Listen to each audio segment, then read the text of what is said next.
Buenas tardes, mi nombre es Jorge Barrera, soy antropólogo social. En esta ocasión me toca introducirte en el curso de Ceneval en el área de ciencias sociales.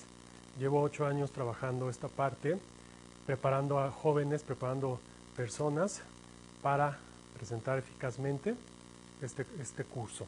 Bueno, esta vez en el área de ciencias sociales me toca trabajar contigo la parte de filosofía, ¿sí?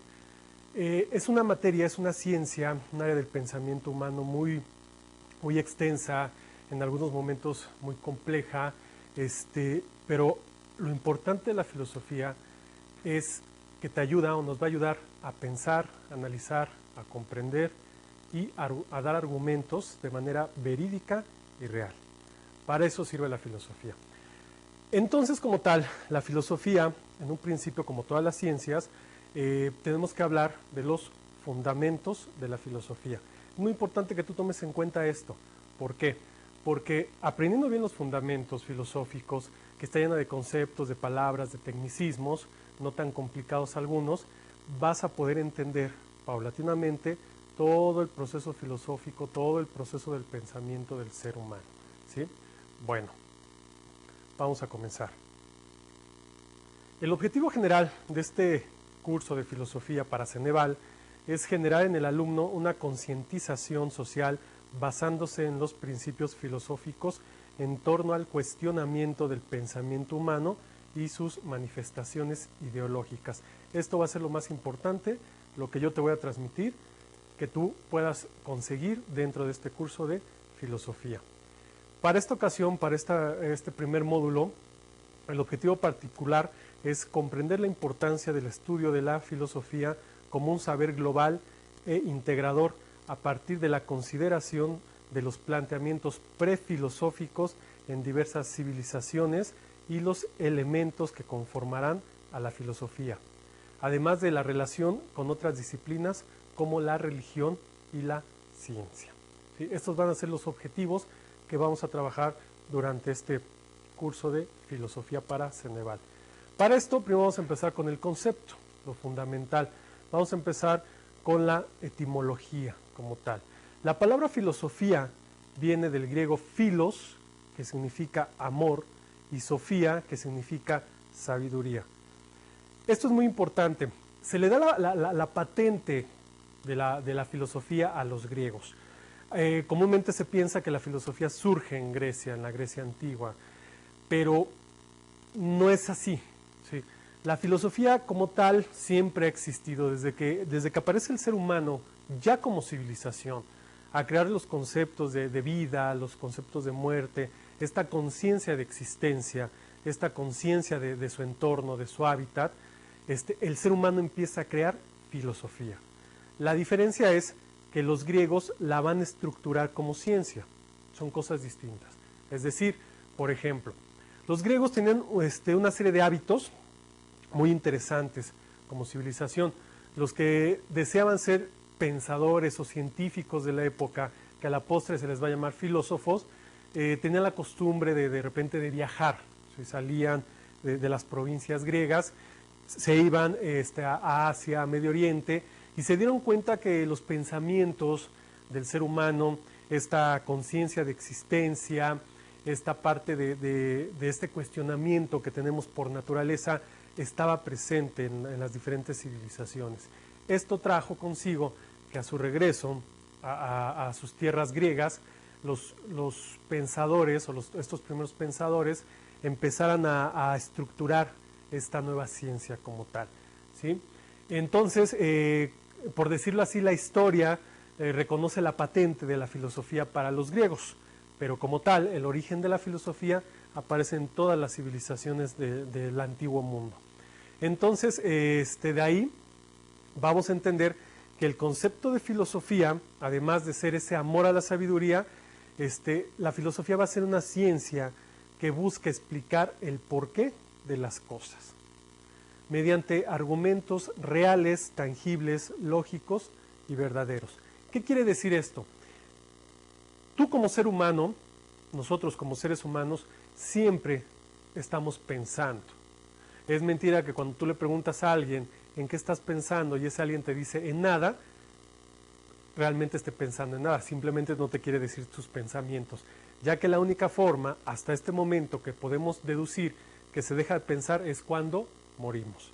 Por esto mismo, esta constante actividad que hace el ser humano del pensar nos lleva a que siempre estemos reflexionando, siempre estemos cuestionando, siempre estemos buscando el porqué o las explicaciones de todo lo que nos acontece en nuestra vida como tal. Para esto se crea la filosofía. La única diferencia es que la filosofía te va a dar esa respuesta a ese porqué que nos hemos hecho en algún momento de nuestras vidas como seres humanos, nos lo va a dar mediante argumentos reales, mediante argumentos tangibles, mediante argumentos verdaderos, mediante argumentos objetivos. ¿Qué quiere decir? Estos argumentos son de carácter científico. ¿Qué es esto? Todas las preguntas que te has hecho alguna vez en tu vida, en un momento determinado, en alguna circunstancia, ten la seguridad que la filosofía ya tiene las respuestas. A preguntas como ¿de dónde venimos? ¿Quiénes somos? ¿Quién soy? ¿A qué vengo a este mundo? ¿Dios existe? ¿Qué es el amor? ¿Qué es el odio? ¿Qué es la muerte? ¿Hay vida más allá de la muerte? ¿Qué es la existencia? Todos estos cuestionamientos, ten la seguridad que la filosofía ya tiene las respuestas. La única diferencia es que estas respuestas van a depender del contexto histórico, del contexto del pensamiento y del objeto de estudio de la filosofía, que eso lo vamos a ir viendo durante este curso. Entonces, estos argumentos a estos cuestionamientos que te haces como ser humano van a ser de carácter netamente científico y principalmente netamente real. Para eso déjame explicarte algo muy importante. Dentro de la filosofía se habla de lo que es la realidad, ¿sí?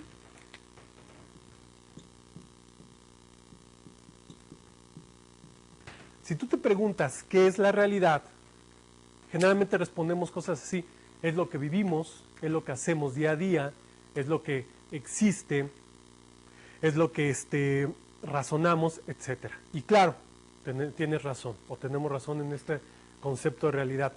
Pero, a diferencia de estos conceptos primarios o estas deducciones primarias que hacemos, la filosofía nos dice que la realidad, además de ser esto que te acabo de decir, tiene algo muy, muy peculiar.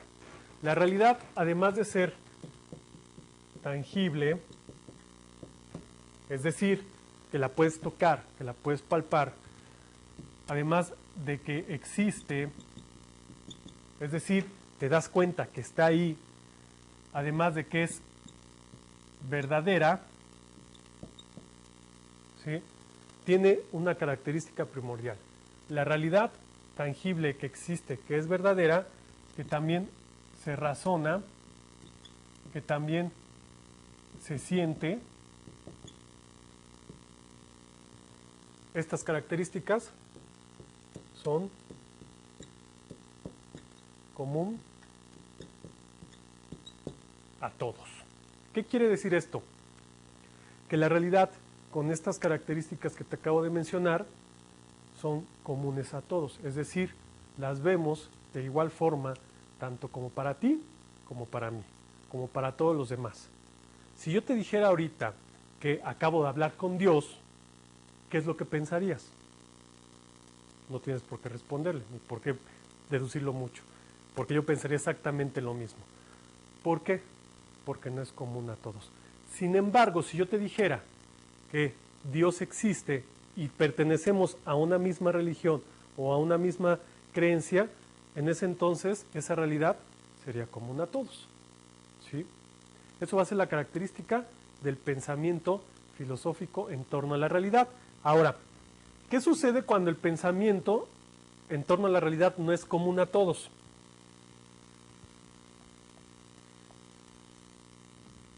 No existe ese pensamiento, es falso ese pensamiento. Déjame te lo explico. Generalmente el ser humano oscila en dos aspectos de la realidad. Uno es la realidad tangible y el otro es la realidad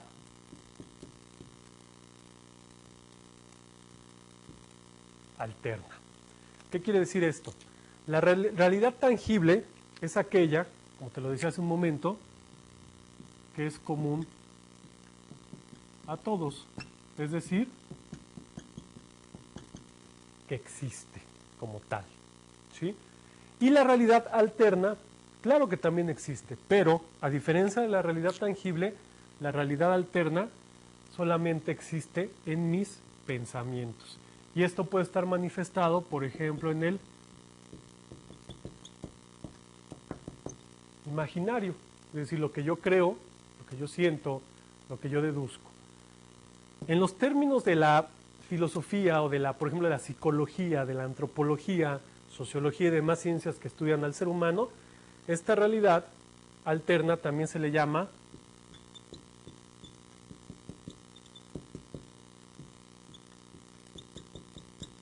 pensamiento mágico, ¿sí? Es decir, nosotros oscilamos en estos dos tipos de realidades o pensamientos. La filosofía nos va a hablar de las realidades desde esta perspectiva. Claro, va a reconocer que existen estas, pero va a dar sus explicaciones a partir de estas, mediante los argumentos que te acabo de mencionar, argumentos verdaderos, reales, tangibles que existen, lógicos, etcétera, ¿sí? Y la realidad alterna la va a dejar única y exclusivamente en el pensamiento del ser humano, ¿sí? Entonces, aquí es donde vamos a poder deducir, a poder ver las diferentes características del pensamiento filosófico en distintas civilizaciones. Entonces, a partir de aquí, vamos a dar una serie de conceptos que te van a servir para que tú puedas entender la filosofía, para que la puedas comprender, y mejor aún, para que te pueda gustar. Porque, a mi muy punto de vista, la filosofía debe de ser una filosofía práctica. No se debe quedar en un pizarrón, no se debe quedar en una presentación o en un libro, sino la tenemos que llevar a la práctica. Y qué mejor que practicarla en nuestra propia vida, ¿sí? Bueno. Ok. Acepciones de la filosofía. Es decir, a través de la historia ha habido diferentes conceptos filosóficos. No quiere decir que no se hayan puesto de acuerdo. Lo que pasa es que los conceptos filosóficos van a variar según el contexto ideológico de la época. Y entonces, a partir de esta idea, la filosofía se va a dividir en diferentes etapas o en diferentes procesos filosóficos. Por ejemplo, tenemos la primera filosofía que aparece en la humanidad, que es la llamada filosofía preática o presocrática, ¿sí? Es decir, esta filosofía obviamente aparece en Grecia y van a ser los primeros pensadores que van a empezar a elucubrar las diferentes formas de cuestionamientos que dedujeron en ese entonces, ¿sí? Por ejemplo, uno de los primeros cuestionamientos que se hacen estos preáticos o presocráticos es a lo que se le va a llamar un determinismo religioso. ¿Qué quiere decir esto? Te lo explico.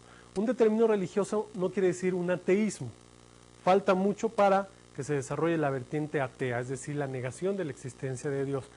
El cuestionamiento religioso a este determinismo como tal, los griegos lo veían de la siguiente forma.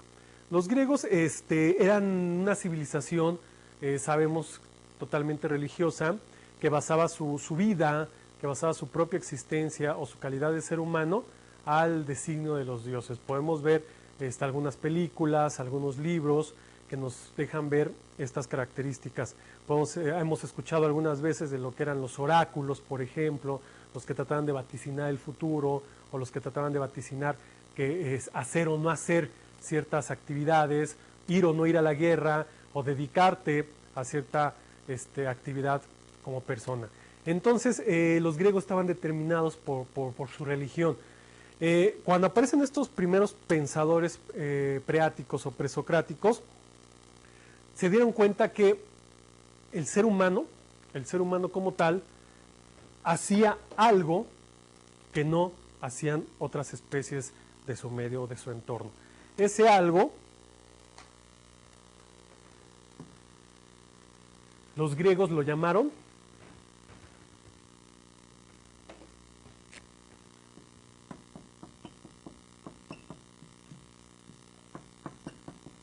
griegos o la humanidad lo llamó existencia. ¿Qué es la existencia? De hecho, si nos vamos a la raíz, viene de ex, que significa afuera, y sistere, que significa acto o hacer. Es decir, aquellos actos que se hacen fuera de. ¿Fuera de qué? Del ser humano.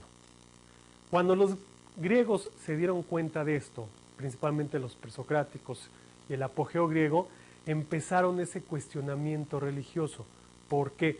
Porque se dieron cuenta que los dioses no los iban a negar. De hecho, no podían, porque había pena de muerte. Eso lo vamos a ver con Sócrates. No lo podían negar. Pero sin embargo se dieron cuenta que los dioses estaban en un plano astral, en un plano cosmogónico, ¿sí? Es decir, estaban arriba, abajo o en los elementos, pero sin embargo los que estaban de este lado, los que estaban existiendo, era el ser humano. A partir de esta idea de existencia, los griegos cuestionan este término religioso, es decir, dicen, bueno, si los dioses están en su plano astral, están en su plano cosmogónico, nosotros como seres humanos estamos aquí. Y para esto existimos, ¿sí? Es decir, hacemos actos, hacemos acciones. Ahora, ¿cómo sabes tú que existes? Esa sería una pregunta filosófica. ¿Cómo sabes tú que el que se ve diariamente al espejo eres tú mismo?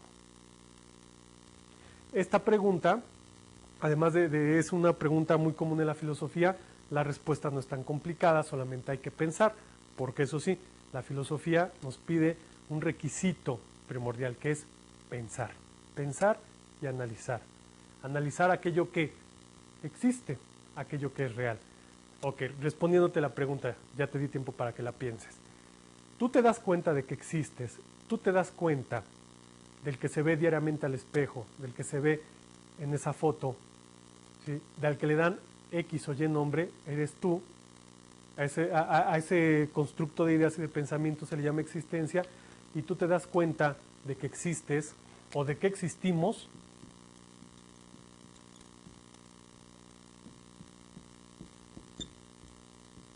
por los otros. Es decir, los otros son los que validan, los que reconocen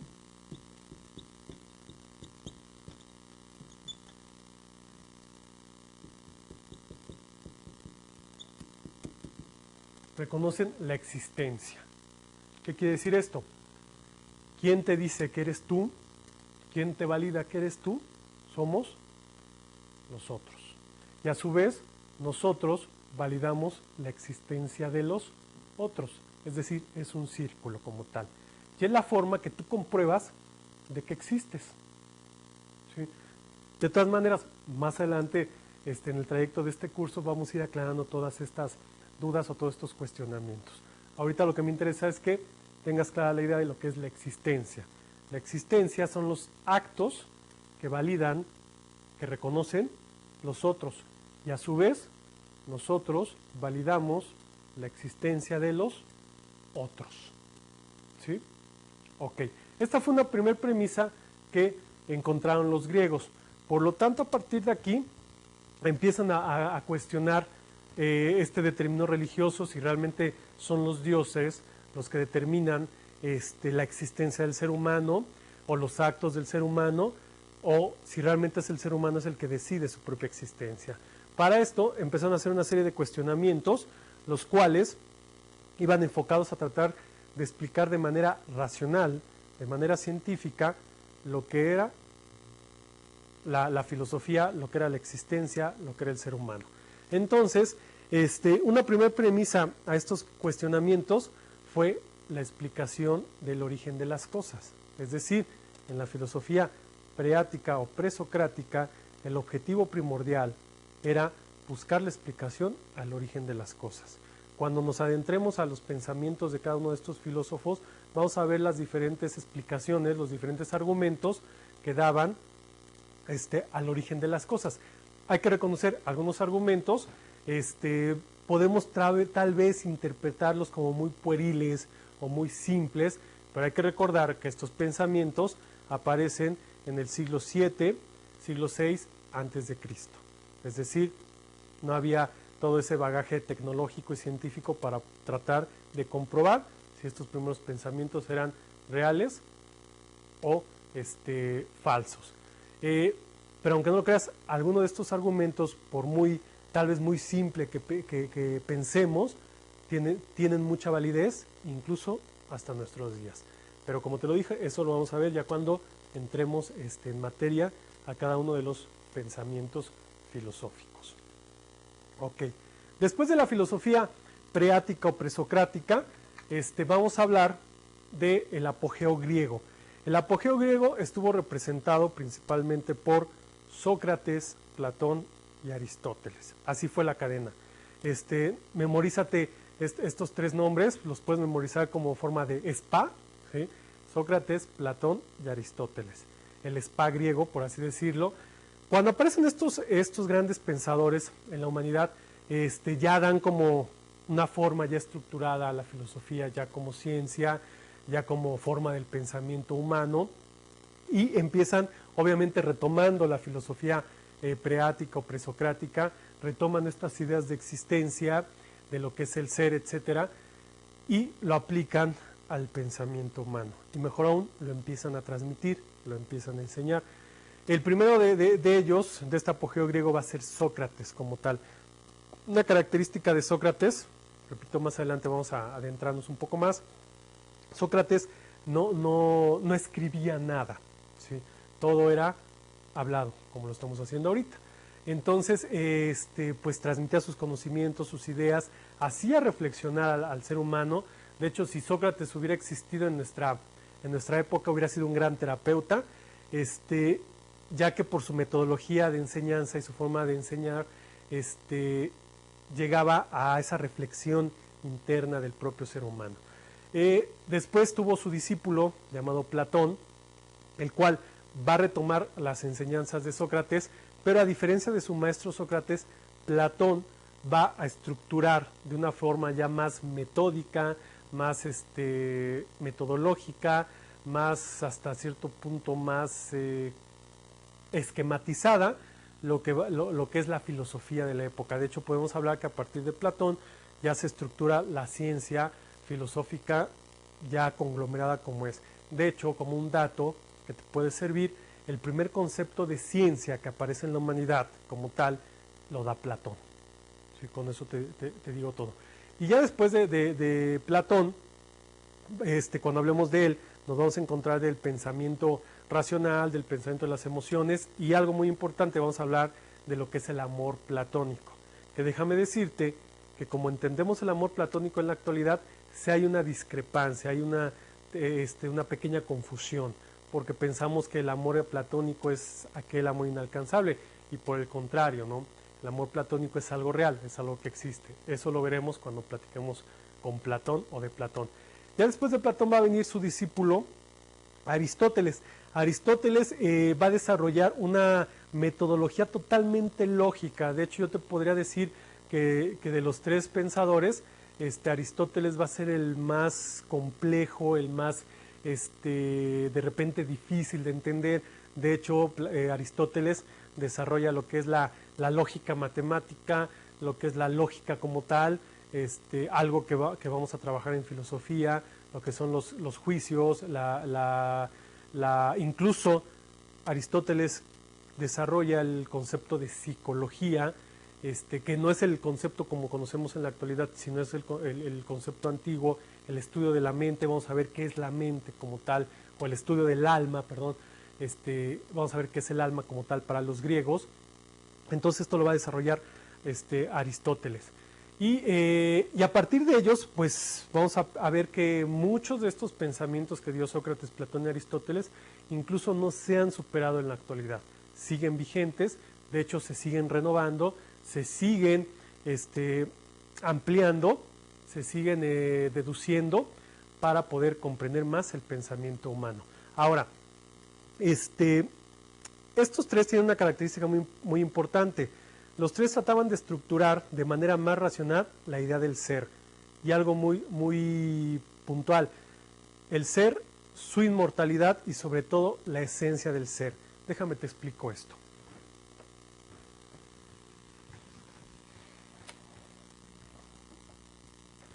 ¿qué es el ser humano? Sería la siguiente pregunta filosófica. El ser humano es todo aquello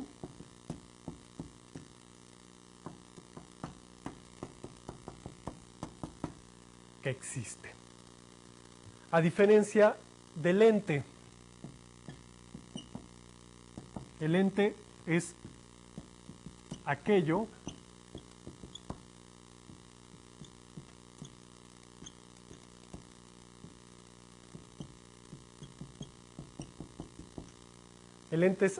que puede o no existir. Te pongo un ejemplo. Hasta este mismo instante, cuando tú ibas a tomar tu curso de filosofía con el profesor Jorge, para ti en ese instante yo era un ente, ¿sí? Era una idea que podía o no existir. ¿Cuándo dejé de ser ente para ti? En el instante que estamos viéndonos, que estamos tomando esta clase, en ese instante yo dejé de ser un ente y me convertí en un ser, es decir, todo aquello que existe. Esto es muy importante porque no hay que confundir un ente con la idea esotérica. Más adelante vamos a ver qué es el esoterismo, que confundimos que el ente es aquel espíritu maligno, aquel fantasma o esas ideas netamente esotéricas. Eso no es un ente. Un ente es aquello que puede o no existir. Porque si tú no hubieras tomado este curso de filosofía, ¿sí? Y tal vez sabías que había un maestro que daba filosofía para Ceneval, pero nunca lo conociste, entonces yo me hubiera quedado en calidad de ente para ti. Pero en el instante, te repito, que estamos intercambiando conocimiento, que estás revisando este módulo, soy un ser para ti. ¿Sí? Esto fue muy importante para el apogeo griego, porque a partir de esta idea de todo aquello que existe como ser, determinan la esencia del ser. Yo ahorita te voy a decir qué es lo que hay dentro del ser, además, obviamente, de tu cuestión anatómica, biológica o fisiológica, ¿sí?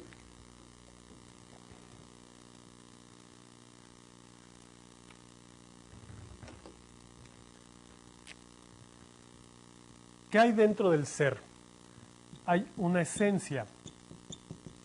Esta esencia, para los griegos, la van a llamar alma. ¿Sí?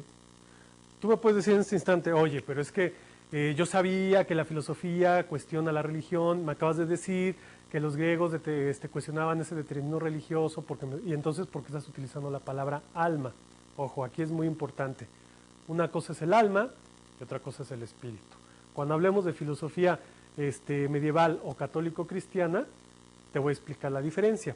Ahorita te voy a explicar lo que es el alma para el ser desde la concepción filosófica griega. El alma, como te lo dije, es una esencia. Dentro de esa esencia o dentro de esa alma existe la razón y existen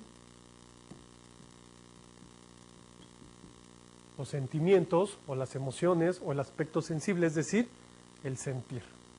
¿Sí? Esto es lo que hay dentro de tu alma.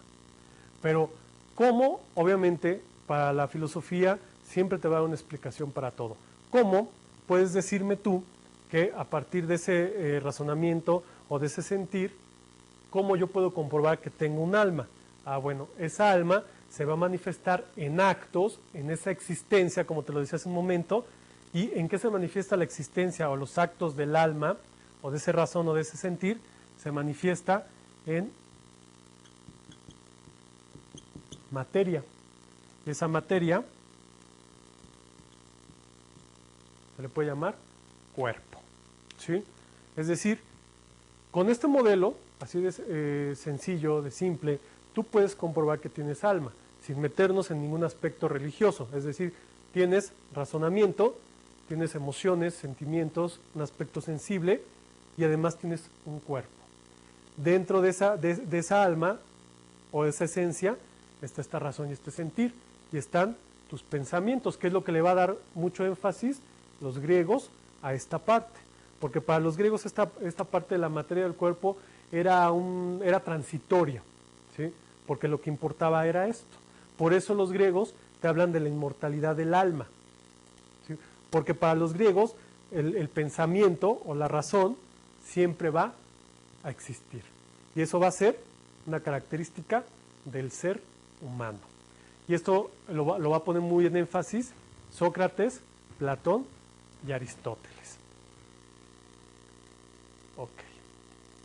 Después de los griegos va a aparecer la filosofía grecorromana. Cuando el Imperio Romano llega y conquista literalmente al mundo antiguo, a partir del siglo I antes de Cristo, que es cuando ya llega empieza su máximo apogeo, vamos a ver que cuando llegan los romanos, llegan a esta parte griega y se dan cuenta de todos estos modelos filosóficos, se dan cuenta de la filosofía preática, del apogeo griego, pues realmente los romanos ya no pudieron aportar algo más que simplemente de lo que ya estaba escrito, de lo que ya estaba dado, ellos fueron compilando, fueron dando más características a lo que ya estaba ahí de los griegos. Y vamos a ver que en esta filosofía grecorromana van a aparecer principalmente estas 5 ideas filosóficas, como pueden ser los neoplatónicos, como su nombre lo dice, eran los nuevos discípulos que retomaban la filosofía de Platón. Y el epicureísmo, algo característico de los neoplatónicos y los epicureístas es que ambos se metían mucho en una característica del ser humano. De hecho, tú puedes encontrar este tipo de pensamientos en una corriente que se le llamó, o se le llama hasta la fecha, hedonismo. ¿Qué es el hedonismo? Es la búsqueda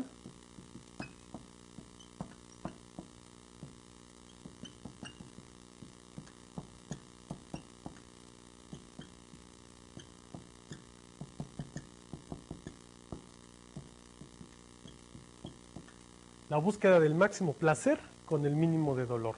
Entonces estos neoplatónicos y estos epicureístas pues, tenían mucho al hedonismo, es decir, daban el máximo placer con el mínimo de dolor, pero compensaban este placer con conocimiento, es decir, eran así un poco bipolares, ambivalentes, es decir, se iban al placer extremo y después lo compensaban con el conocimiento extremo.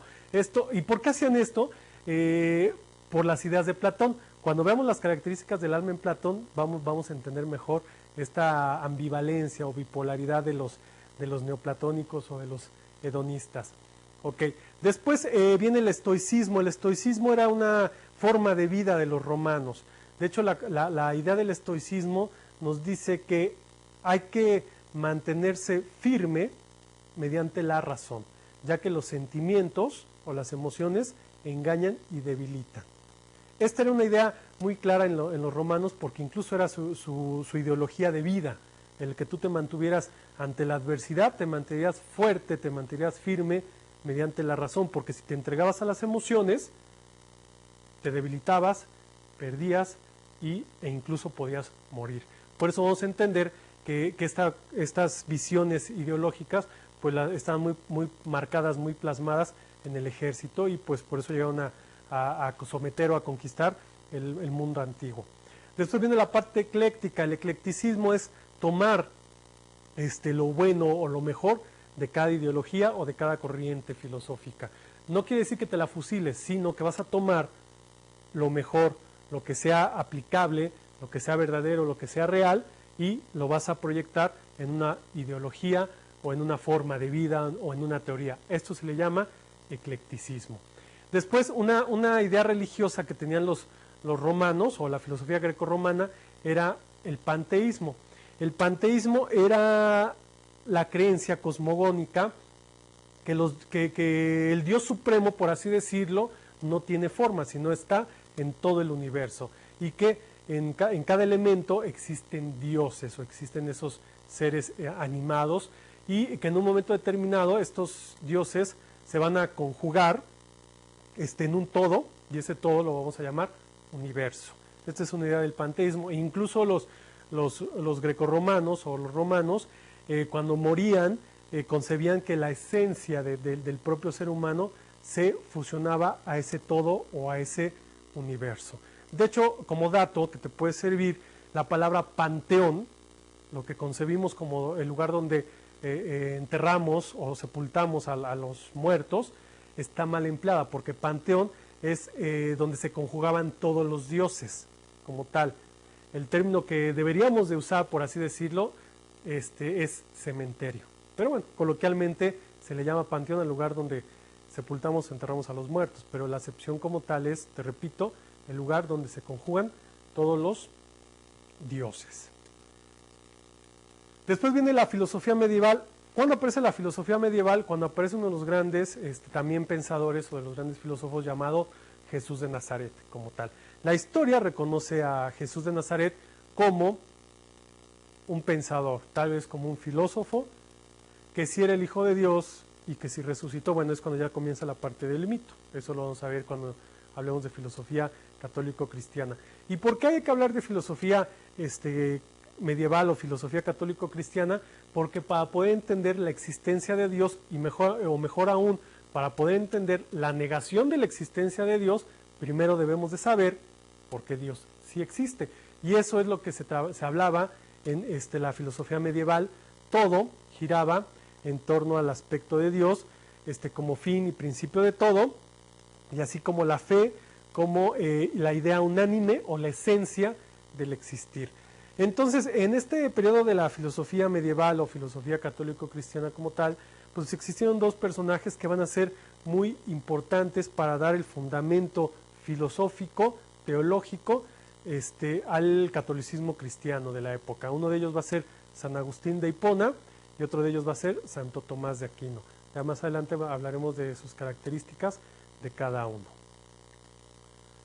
Ok, después de la filosofía medieval o filosofía católico-cristiana va a aparecer la filosofía moderna. La filosofía moderna se va a caracterizar por dar un énfasis al aspecto racional, es decir, ya se habían pasado tantos siglos escuchando que Dios era el principio y el fin de todo, pues ahora vamos al otro extremo. Vamos a dejar a Dios en su lugar de creencia, en su lugar, si quieres llamarlo espiritual, y vamos a darle explicaciones a las cosas a partir del razonamiento del ser humano. Aquí vamos a encontrar muchas similitudes en la filosofía moderna con la filosofía griega, ya que algo que tienen en común es que ambos le van a dar un énfasis a la razón pura como tal. Ahora, aquí el ser humano dejó de ser, por así decirlo, una creación de imagen y semejanza a Dios, dejó de ser eso y se convirtió en un conjunto de fenómenos. ¿Qué es un fenómeno? Hay que tomar en cuenta esta palabra. Fenómeno no es algo anormal, no es algo raro, ¿sí? Que es el término coloquial que nos dicen. Fenómeno dentro de la ciencia como tal, dentro de la filosofía como tal, fenómeno es un hecho o una acción, ¿sí? Es decir, al ser humano en este periodo de la filosofía moderna se le catalogó como un conjunto o un haz de fenómenos, es decir, un haz de acciones o de hechos. Y eso lo vamos a ir viendo con cada uno de estos pensadores de la filosofía moderna. Esta filosofía moderna va a comenzar con René Descartes, ¿sí? Y va a terminar con Hegel. En este periodo vamos a ver las diferentes posturas filosóficas encaminadas al razonamiento y al pensamiento humano. Ok, la filosofía contemporánea. En la filosofía contemporánea, que va a ser de 1831 hasta la fecha, hay la corriente filosófica que va a permear o que va a saltar a la luz, va a ser lo que se le llama el existencialismo. Es decir, pasamos de la creencia de Dios, de la razón pura, ahora a la existencia, es decir, al cuestionamiento de tus actos, al cuestionamiento de tu alma, al cuestionamiento de tu espíritu, etcétera. Y algo muy importante en este periodo de la filosofía contemporánea, la filosofía empieza a estudiar algo que no se había estudiado hasta ese entonces, que eran las emociones. Uno pensará, bueno, que esas emociones no las estudia la psicología. Claro, en la actualidad las estudia la psicología, pero en un principio quien las estudió fue la filosofía. ¿Por qué? Porque la filosofía trató de dar una serie de explicaciones adjuntas, por así decirlo, al pensamiento, a la conducta del ser humano. Y para eso empezó a meterse a trabajar en algo que la psicología de esa época no había estudiado, que eran las emociones, porque la psicología en esta época se metía mucho al aspecto biológico, al aspecto fisiológico, anatómico, neuronal, etcétera, orgánico y demás. Entonces la filosofía fue la que trabajó las emociones. Cuando se contrapone el pensamiento filosófico de las emociones a la psicología de la época, entonces la psicología tuvo que estudiar filosofía para poder comprender las emociones del ser humano. Y en este periodo de la filosofía contemporánea sí va a aparecer el cuestionamiento, ahora sí, a la existencia de Dios. Ahora sí podemos hablar del surgimiento como tal, ya del ateísmo, el ateísmo radical, lo vamos a ver con Nietzsche, por ejemplo, donde pues sí, Dios no existe. Y claro, así como la filosofía católico-cristiana te dicen que Dios sí existe y te da un fundamento teológico racional, también en la filosofía existencialista contemporánea también te hablan de la no existencia de Dios, dándote un argumento racional y lógico. Ok, entonces para cerrar esta parte de las etapas de la filosofía, el objeto de estudio de la filosofía va a depender principalmente del contexto del cual se hable. Así, por ejemplo, si ubicamos al objeto de estudio de la filosofía en los griegos, sería la razón, el ser en la época cristiana sería Dios, en la moderna sería el fenómeno y en la contemporánea sería la existencia. Si se habla de constructos generales como objeto de estudio de la filosofía, bueno, entonces vamos a tener que la filosofía estudia al ser, al ente, al saber, al conocimiento, las causas próximas que van a ser el porqué de las cosas y las causas últimas que van a ser las respuestas que da la filosofía a esos cuestionamientos o a esos por qué. Eso sería el objeto de estudio de la filosofía. Ahora, una de las características de la filosofía va a ser lo que le llaman en cualquier libro, lo que le llaman en el argot filosófico, los problemas y disciplinas filosóficas. Uno de los problemas, yo no le llamaría problema, al contrario, es el conocimiento, que este es un objeto de estudio de la filosofía, un punto central de la filosofía, el saber, el conocimiento. Para esto, la filosofía te va a dar 5 soluciones al problema del conocimiento, que es lo que vamos a ver brevemente. Una de ellas es el idealismo. El idealismo se concibe como el argumento de que el ser humano no puede llegar a la esencia de las cosas, solo tenemos un precepto mental de ellas. Por eso te pongo este ejemplo. Si yo te digo la palabra caballo, ¿sí?, tú sabes o tienes la idea de lo que es un caballo. Ahora, si yo te pregunto cómo representas ese caballo, me lo puedes representar negro, blanco, pinto, grande, pequeño. Es decir, todos sabemos lo que es un caballo, pero no vamos a poder llegar a la esencia del caballo, porque todos tenemos diferentes constructos mentales, ¿sí? Y a esta idea se le llama, valga la redundancia, idealismo. Otras 2 soluciones al problema del conocimiento va a estar en lo que es el racionalismo versus el empirismo. ¿Qué es el racionalismo? El racionalismo nos dice que los sentidos se engañan y que la universalidad del conocimiento científico solo se consigue por medio de las facultades intelectuales. ¿Qué quiere decir esto? Que tú lo que percibes o lo que ves mediante los sentidos es falso. Que lo único que va a ser verdadero, real y tangible es lo que deduces mediante tu propio razonamiento o mejor aún, mediante el razonamiento científico como tal. Y por el otro lado, tenemos al empirismo. El empirismo nos dice que es aquel conocimiento que adquirimos por la experiencia sensible, es decir, por los sentidos. Te pongo un ejemplo de cada uno rápidamente. Un ejemplo del racionalismo será el aprender a hacer sumas y restas. Llevamos todo un proceso metodológico, todo un proceso racional científico, ¿sí? Y en cambio, un ejemplo del empirismo, del conocimiento empírico, es el aprender a caminar. Cuando el ser humano es infante, aprende a caminar mediante el acierto y el error, es decir, se va equilibrando, se va sosteniendo y de repente se cae. Entonces el infante aprende que se debe de sostener o asir de algo para poder mantenerse de pie. Entonces es así la forma como se aprende mediante el conocimiento empírico. Ambos conocimientos en un momento determinado estuvieron peleados. Ahorita en la actualidad sabemos que necesitamos de los dos para poder desarrollar algo que se llama saber y conocimiento. El escepticismo. El escepticismo niega validez a todo conocimiento, ya que lo mejor es dudar. ¿Qué quiere decir esto? El escéptico te va a dudar de todo, pero mediante esa duda va a buscar la explicación para poder desarrollar dicho conocimiento. A diferencia del antagonista, el antagonista te va a negar todo, pero no va a buscar la explicación, ¿sí? Y el escéptico va a dudar, pero te repito, mediante esa duda va a ser el inicio para buscar esa explicación racional, o por qué no decirlo, esa explicación filosófica. Y por último tenemos el realismo.